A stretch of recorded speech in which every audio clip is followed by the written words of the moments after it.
നിങ്ങളുടെ വീട്ടിലെ ചുവരിൽ സ്വന്തം അനുജന്റെ ഫോട്ടോ ഇപ്പോഴുമുണ്ടോ സഖാവേ?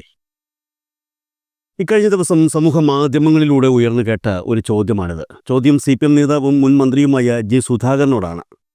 അങ്ങനെ ചോദിക്കാനുള്ള ഒരു കാരണമുണ്ട്. KPCC സാംസ്കാരിക സംഘടനയായ സാഹിതിയുടെ വേദിയിൽ സംസ്കാരവും രാഷ്ട്രീയവും ഇന്ന് നാളെ എന്ന വിഷയവുമായി ബന്ധപ്പെട്ട് സുധാകരൻ ഒരു പ്രഭാഷണം നടത്തിയിരുന്നു.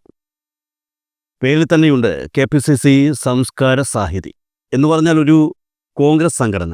ഈ സംഘടനയുടെ വേദിയിൽ സുധാകരൻ പ്രസംഗിക്കാൻ പോയി എന്നുള്ളത് ഒരു അത്ഭുതമായി തന്നെ നിലനിൽക്കുന്നുണ്ടെങ്കിലും ആ പ്രസംഗത്തിനിടയിൽ ഇതുവരെ താൻ ചവിട്ടി നിന്ന സ്വന്തം പാർട്ടിയുടെ നെഞ്ചിൽ ആണി അടിച്ചിറക്കുക കൂടി ചെയ്തു സുധാകരൻ. ഈ സാഹചര്യത്തിലാണ് ഞാൻ നേരത്തെ പറഞ്ഞ ആ ഒരു ചോദ്യം ഉയർന്നത്. നിങ്ങളുടെ വീട്ടിലെ ചുവരിൽ സ്വന്തം അനുജന്റെ ഫോട്ടോ ഇപ്പോഴുമുണ്ടോ സഖാവേ എന്ന ചോദ്യം. കാരണം സുധാകരൻ കഴിഞ്ഞ ദിവസം കോൺഗ്രസ് വേദിയിൽ പോയി സ്വന്തം പാർട്ടിയെ കുറ്റം പറഞ്ഞപ്പോൾ അത് കേട്ടുകൊണ്ടിരുന്നവർ പഴയ KSUക്കാരായിരുന്നിരിക്കണം.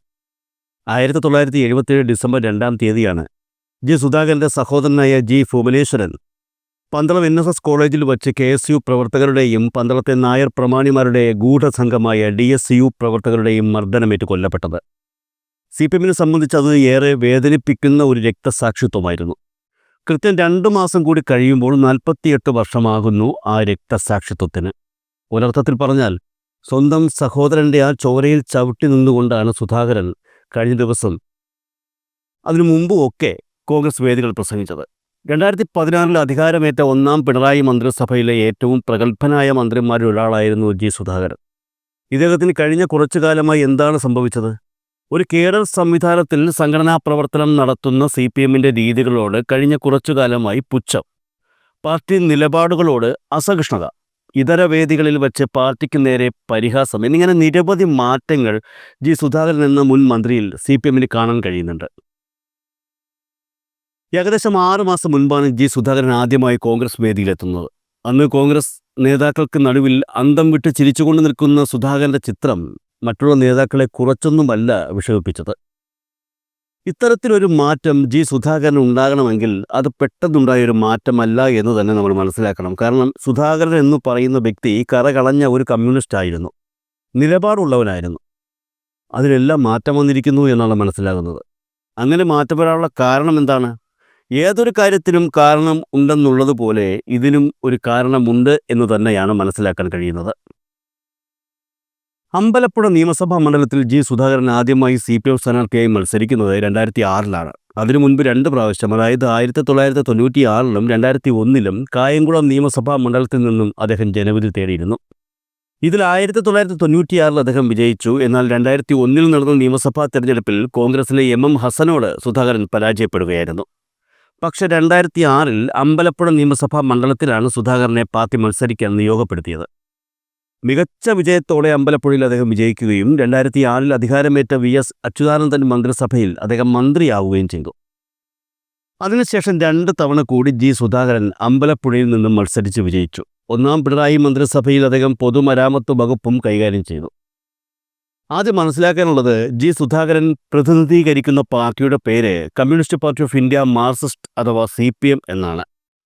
ഞാൻ എന്തുകൊണ്ടാണ് ഇത് എടുത്തു പറഞ്ഞത് എന്ന് ചോദിച്ചാൽ, CPMൽ ഒരു വ്യക്തിക്ക് അയാളുടെ ജീവിതകാലം മുഴുവൻ അല്ലെങ്കിൽ അയാൾ പൊതുരംഗത്ത് നിൽക്കുന്ന കാലം മുഴുവൻ തെരഞ്ഞെടുപ്പ് രാഷ്ട്രീയത്തിൽ പ്രവർത്തിക്കാൻ സാധിക്കില്ല. അങ്ങനെ സാധിക്കുന്നവരും അതിന് സഹായിച്ച പാർട്ടികളുമൊക്കെയുണ്ട്. ഉമ്മൻചാണ്ടിയുടെയും KM മാണിയുടെയും രമേശ് ചെന്നിത്തലയുടെയും ഒക്കെ കാര്യങ്ങൾ എടുത്താൽ അത്തരത്തിലുള്ള ചില കാഴ്ചകൾ നമുക്ക് കാണാൻ കഴിയും. എന്നാൽ CPMൽ പൊതുവേ അത്തരത്തിലുള്ള ഒരു കാഴ്ച നമുക്ക് ഒരിക്കലും കാണാൻ കഴിയില്ല. എന്നാൽ സുധാകരൻ്റെ കാര്യത്തിൽ അങ്ങനെയല്ല സംഭവിച്ചത്. നിങ്ങളൊന്ന് ആലോചിച്ച് നോക്കൂ. 1996 മുതൽ 2001 വരെ കായംകുളം നിയമസഭാ മണ്ഡലത്തിൽ അദ്ദേഹം MLA ആയിരുന്നു. അദ്ദേഹം 2001-ൽ നടന്ന നിയമസഭാ തെരഞ്ഞെടുപ്പിൽ വീണ്ടും മത്സരിച്ചു, പക്ഷേ പരാജയപ്പെട്ടു. അതിനെ തുടർന്ന് അദ്ദേഹം മത്സരിക്കുന്നത് തൊട്ടടുത്ത തെരഞ്ഞെടുപ്പിലാണ്, അതായത് 2006-ലെ നിയമസഭാ തെരഞ്ഞെടുപ്പിൽ. മത്സരിച്ചു കൊണ്ടിരുന്ന മണ്ഡലം മാറി പുതിയൊരു മണ്ഡലത്തിലാണ് അന്ന് അദ്ദേഹം ജനവിധി തേടിയത്. കായംകുളത്ത് നിന്നും അമ്പലപ്പുഴയിലേക്ക് എത്തി.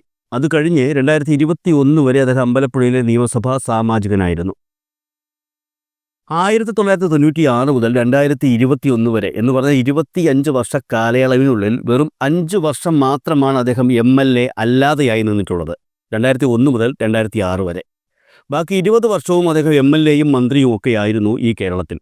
2021 ജി സുധാകരന് അമ്പലപ്പുഴ മണ്ഡലത്തിൽ തന്നെ മത്സരിക്കാൻ ആഗ്രഹമുണ്ടായിരുന്നു എന്നും അതിന് സാധിച്ചില്ല എന്നും ഒക്കെയുള്ള ചില വിവരങ്ങൾ നേരത്തെ പുറത്തു വന്നിരുന്നു. എന്നാൽ ഒരിക്കലും സുധാകരനെ സംബന്ധിച്ച് അങ്ങനെയൊരു സാധ്യതയുണ്ടാകില്ല എന്ന് തന്നെ പാർട്ടി പ്രവർത്തകർ കരുതി. പക്ഷേ ഇപ്പോൾ മനസ്സിലാക്കാൻ സാധിക്കുന്നത് ആ കരുതിയതുപോലെ ആയിരുന്നില്ല കാര്യങ്ങൾ എന്നുള്ളതാണ്.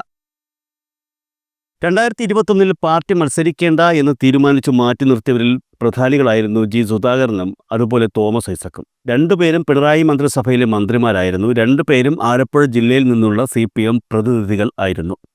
മത്സരിക്കേണ്ട എന്ന് പറഞ്ഞ് മാറ്റി നിർത്തിയത് രണ്ടുപേരെയുമാണെങ്കിലും ഇലക്ഷൻ കഴിഞ്ഞ് രണ്ടാം പിണറായി മന്ത്രിസഭ അധികാരത്തിൽ കയറിയ ശേഷം ഒളിഞ്ഞും തെളിഞ്ഞും പ്രതിഷേധ സ്വരങ്ങൾ വന്നത് ജി സുധാകരനിൽ നിന്ന് മാത്രമാണ്.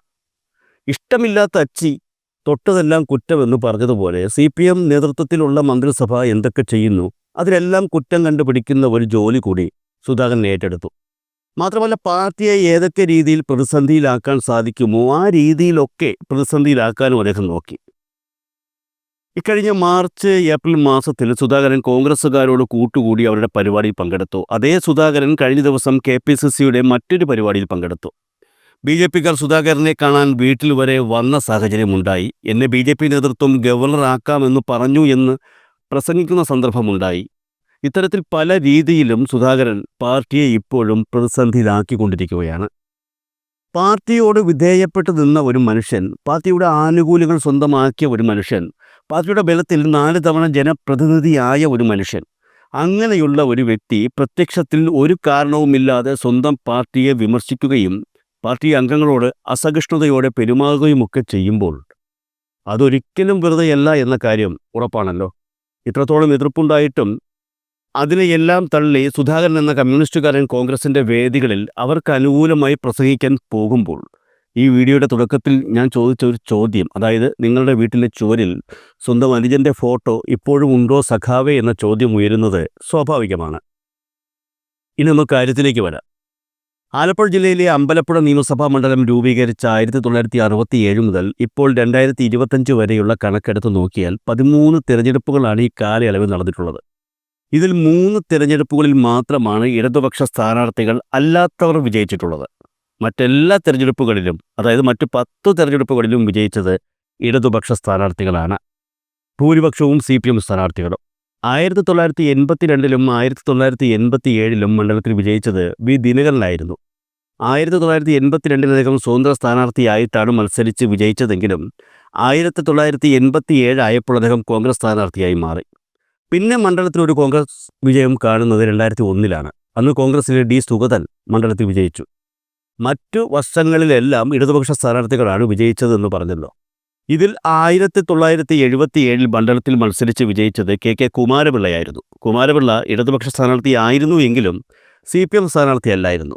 അദ്ദേഹത്തിൻ്റെ പാർട്ടി RSP ആയിരുന്നു. അപ്പോൾ പൊതുവെ നോക്കുകയാണെങ്കിൽ അമ്പലപ്പുഴ നിയമസഭാ മണ്ഡലം ഇടതുപക്ഷത്തോട് വലിയ രീതിയിൽ ആഭിമുഖ്യം പുലർത്തുന്ന ഒരു മണ്ഡലമാണ് എന്ന് മനസ്സിലാക്കാൻ സാധിക്കും. വരുന്ന നിയമസഭാ തെരഞ്ഞെടുപ്പിൽ അമ്പലപ്പുഴ നിയമസഭാ മണ്ഡലത്തിൽ നിന്നും കോൺഗ്രസ് സ്ഥാനാർത്ഥിയായി മത്സരിക്കാൻ സാധ്യത കൽപ്പിക്കപ്പെട്ടിരുന്നത് യൂത്ത് കോൺഗ്രസ് ആലപ്പുഴ ജില്ലാ പ്രസിഡന്റായ ഡോക്ടർ MB പ്രവീണിനായിരുന്നു. എന്നാൽ നിലവിലെ സാഹചര്യവും മണ്ഡലത്തിൻ്റെ സ്വഭാവവും വെച്ച് നോക്കുമ്പോൾ കോൺഗ്രസിന് ഇപ്പോഴും ഒരു ബാലികേറാ മല തന്നെയാണ് അമ്പലപ്പുഴ. ഈ അമ്പലപ്പുഴയിൽ ശക്തമായ സ്വാധീനം ഇന്നുമുള്ള ഒരു വ്യക്തിയായിട്ടാണ് ജി സുധാകരനെ രാഷ്ട്രീയ പാർട്ടികൾ കാണുന്നത്. CPM എന്ന രാഷ്ട്രീയ പാർട്ടിയിൽ ജി സുധാകരൻ അസംതൃപ്തനാണ് എന്ന സാഹചര്യവും അമ്പലപ്പുഴയിൽ സുധാകരന് സ്വാധീനമുണ്ട് എന്ന യാഥാർത്ഥ്യവും കൂട്ടിയോജിപ്പിച്ചുകൊണ്ടുള്ള ഒരു നീക്കത്തിനാണ് കോൺഗ്രസ് ഇപ്പോൾ കരുക്കൾ നീക്കുന്നത്. അതായത് വരുന്ന നിയമസഭാ തെരഞ്ഞെടുപ്പിൽ 2026 നടക്കുന്ന നിയമസഭാ തെരഞ്ഞെടുപ്പിൽ ജി സുധാകരനെ സ്ഥാനാർത്ഥിയായി അമ്പലപ്പുഴയിൽ മത്സരിപ്പിക്കാനുള്ള നീക്കങ്ങളിലാണ് കോൺഗ്രസ്. ഇതുമായി ബന്ധപ്പെട്ട് കഴിഞ്ഞ വർഷം തന്നെ കോൺഗ്രസ് ജില്ലാ കമ്മിറ്റിയിൽ അഭിപ്രായം ഉയർന്നിരുന്നു എന്നും അതിനുശേഷമാണ് സുധാകരനെ കോൺഗ്രസ് പാർട്ടിയിലേക്ക് ക്ഷണിച്ചതെന്നുമുള്ള സൂചനകളാണ് ഇപ്പോൾ പുറത്തു വരുന്നത്. കോൺഗ്രസിൽ നിന്നുകൊണ്ട് ശശി തരൂർ മുൻപ് ചെയ്തിരുന്ന പരിപാടി, അതായത് കോൺഗ്രസ് പ്രവർത്തകരെയും മറ്റു നേതാക്കളെയും വെറുപ്പിച്ച് തനിക്കെതിരെ നടപടി എടുപ്പിക്കുക എന്നൊരു സാഹചര്യം സൃഷ്ടിക്കുന്ന നീക്കം, അതുതന്നെയാണ് ഒരർത്ഥത്തിൽ ജി സുധാകരനും ഇപ്പോൾ CPMൽ ചെയ്തുകൊണ്ടിരിക്കുന്നത്. അമ്പലപ്പുഴയിൽ മത്സരിക്കുന്നതിനോട് ജി സുധാകരന് താല്പര്യമുണ്ട് എന്നും പക്ഷേ അത് കോൺഗ്രസ് സ്ഥാനാർത്ഥിയാകുമ്പോൾ ഉള്ള ചില പ്രശ്നങ്ങൾ അദ്ദേഹത്തെ അലട്ടുന്നു എന്നുമാണ് കോൺഗ്രസുമായി അടുത്ത ബന്ധമുള്ള ചിലർ വ്യക്തമാക്കുന്നത്. നിയമസഭാ തെരഞ്ഞെടുപ്പ് നടക്കുവാൻ ഇനിയും 8 മാസം ശേഷിക്കെ ജി സുധാകരനെ കോൺഗ്രസ് സ്ഥാനാർത്ഥിയായി അമ്പലപ്പുഴ മണ്ഡലത്തിൽ മത്സരിപ്പിക്കാൻ കഴിയും എന്ന പ്രതീക്ഷയിലാണ് ഇപ്പോഴും കോൺഗ്രസിന്. നിലവിൽ രമേശ് ചെന്നിത്തല എന്ന ഒറ്റ MLA മാത്രമാണ് ആലപ്പുഴ ജില്ലയിൽ കോൺഗ്രസ് ജനപ്രതിനിധിയായി ഉള്ളത്. CPMന്റെ ഉറച്ച കോട്ട എന്ന് വിശ്വസിക്കപ്പെടുന്ന അമ്പലപ്പുഴ മണ്ഡലം ജി സുധാകരനിലൂടെ പിടിച്ചെടുക്കാൻ സാധിച്ചാൽ അത് കോൺഗ്രസിന് വലിയ നേട്ടമാകും എന്നുള്ളതിനേക്കാൾ മറ്റൊരു ലക്ഷ്യം കൂടി ഈ നീക്കത്തിനുണ്ട്. നിയമസഭാ തെരഞ്ഞെടുപ്പിനോടനുബന്ധിച്ച് ജി സുധാകരൻ കോൺഗ്രസ് പാർട്ടിയിലേക്ക് വരികയാണെങ്കിൽ അത് ഈ തെരഞ്ഞെടുപ്പിൽ കേരളത്തിൽ കോൺഗ്രസിന് നേട്ടമാകുമെന്ന ഒരു പ്രതീക്ഷയുണ്ട്. രാമായണ മാസം ആചരിച്ചും കോൺഗ്രസ് വേദികളിൽ പ്രസംഗിച്ചുമൊക്കെ നടക്കുന്ന ജി സുധാകരൻ ഇനി CPMൽ ഉറച്ചു നിൽക്കുമെന്ന കാര്യം അദ്ദേഹത്തിനോട് അടുപ്പമുള്ളവർക്ക് പോലും ഉറപ്പുമില്ല. പ്രളയസമയത്ത് ഓമനക്കൂട്ടൻ എന്ന പാവപ്പെട്ട ഒരു സഖാവ് ദുരിതാശ്വാസ ക്യാമ്പിൽ ഓട്ടോ കൂലി പിരിച്ചെടുത്തപ്പോൾ അതിനെ കൈക്കൂലി വാങ്ങുന്നു എന്നാരോപിച്ച് പാർട്ടിയെയും ആ പാർട്ടി സഖാവിനെയും നാണം കെടുത്തിയവരാണ് ചില മാധ്യമങ്ങൾ. അന്ന് ആ മാധ്യമങ്ങളുടെ വാക്കും കേട്ടുകൊണ്ട് നിഷ്കരുണം ആ പാവപ്പെട്ട സഖാവിനെ വിമർശിച്ച വ്യക്തിയാണ് ജി സുധാകരൻ.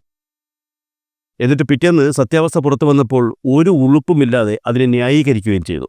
സാധാരണക്കാർക്കൊപ്പം നിൽക്കുന്ന കുട്ടനാട്ടിലെ പാവപ്പെട്ട ജനങ്ങളോട് ഒപ്പം നിന്ന് ഒരു പാർട്ടി സഖാവായി പ്രവർത്തിക്കുന്ന ഓമനക്കുട്ടൻ്റെ അത്ര പോലും സാമാന്യബോധം ഇപ്പോൾ ജി സുധാകരൻ ഇല്ല എന്ന് തന്നെ ആലപ്പുഴയിലെ എന്നല്ല കേരളത്തിലെ മുഴുവൻ പാർട്ടി പ്രവർത്തകരും ഒരേ സ്വരത്തിൽ പറയും. CPMൽ മാത്രമേ ഇനി ഒരു തെരഞ്ഞെടുപ്പിന് സുധാകരന് ബാല്യമില്ലാതെയുള്ളൂ. കോൺഗ്രസിലും മറ്റു വലതുപക്ഷ പാർട്ടികളിലും അങ്ങനെ ഒരു രീതിയില്ല. പക്ഷെ ഒരു കാര്യമുണ്ട്, സുധാകരനായാലും പിണറായി വിജയനായാലും ആർക്കും തെരഞ്ഞെടുപ്പിൽ മത്സരിക്കാം. പക്ഷെ ജയിക്കണോ വേണ്ടയോ എന്ന് തീരുമാനിക്കേണ്ടത് സാധാരണക്കാരായ പാർട്ടി പ്രവർത്തകർ ഉൾപ്പെടുന്ന ജനങ്ങളാണ്.